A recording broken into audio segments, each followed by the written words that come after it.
Hello കൂട്ടുകാരെ, എല്ലാവർക്കും സുഖമാണല്ലോ അല്ലേ? മിക്ക ഞായറാഴ്ചകളിലും ഞാൻ വന്ന് ചോദിക്കുന്ന പോലെ ഞായറാഴ്ചയായിട്ട് എന്താ പരിപാടി, അത് തന്നെ ഇന്നും ചോദിക്കുന്നത്.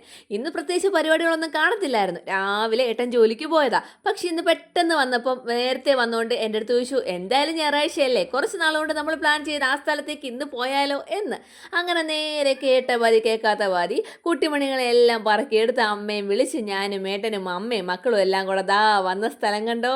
നല്ല തണുത്ത വെള്ളത്തിൽ നിന്ന് കുത്തിമറിയാന്ന് വിചാരിച്ചു കേട്ടോ. നമ്മുടെ വീടിന് കുറച്ചടുത്തുള്ളൊരു കനാലാണ് ഇത്.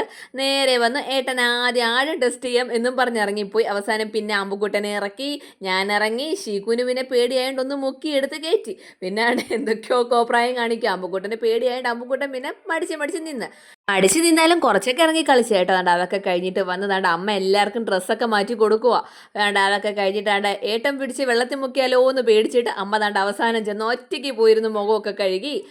വെള്ളത്തിനകത്തൊക്കെ ഒന്ന് ജസ്റ്റ് കാലൊക്കെ ഇട്ടൊക്കെ ഒന്ന് നനച്ച് പിന്നെ അവസാനം കയറി വന്നു. ഞങ്ങൾ പിന്നെ എല്ലാവരും ഡ്രസ്സൊക്കെ മാറി തിരിച്ചതാണ്ട് വണ്ടിയിലേക്ക് കയറാൻ പോവാ കേട്ടോ. പിന്നെ ഏട്ടൻ ഒന്ന് രണ്ട് പരിചയക്കാരെയൊക്കെ കണ്ട് അവരോടൊക്കെ സംസാരിച്ചിട്ടൊക്കെ വന്ന് തൊട്ടടുത്ത് ഏട്ടന് നല്ല പരിചയമുള്ളൊരു തട്ടുകടയുണ്ട്. നേരെ കുറച്ച് തട്ടുകടയിലെ ഫുഡ് കഴിച്ചാലോ എന്ന് വിചാരിച്ച് നേരെ തട്ടുകടയിലേക്ക് വിട്ടു. നല്ല സൂപ്പർ ഫുഡായിരുന്നു കേട്ടോ. ഏട്ടൻ പണ്ട് തൊട്ടേ അവിടുത്തെ സ്ഥിരം അവിടുത്തെ ഒരു കസ്റ്റമറാണ്. അവിടെ ചെന്നപ്പോഴേ എല്ലാവരും വന്ന് സംസാരിക്കുകയൊക്കെ ചെയ്തു. പിന്നെ തട്ടുകട ഫുഡൊക്കെ കഴിച്ചിട്ട് നേരെ നമ്മുടെ വീട്ടിലേക്ക് വിട്ടു. അപ്പോൾ ഓക്കെ, എല്ലാവർക്കും tata bye bye, see U.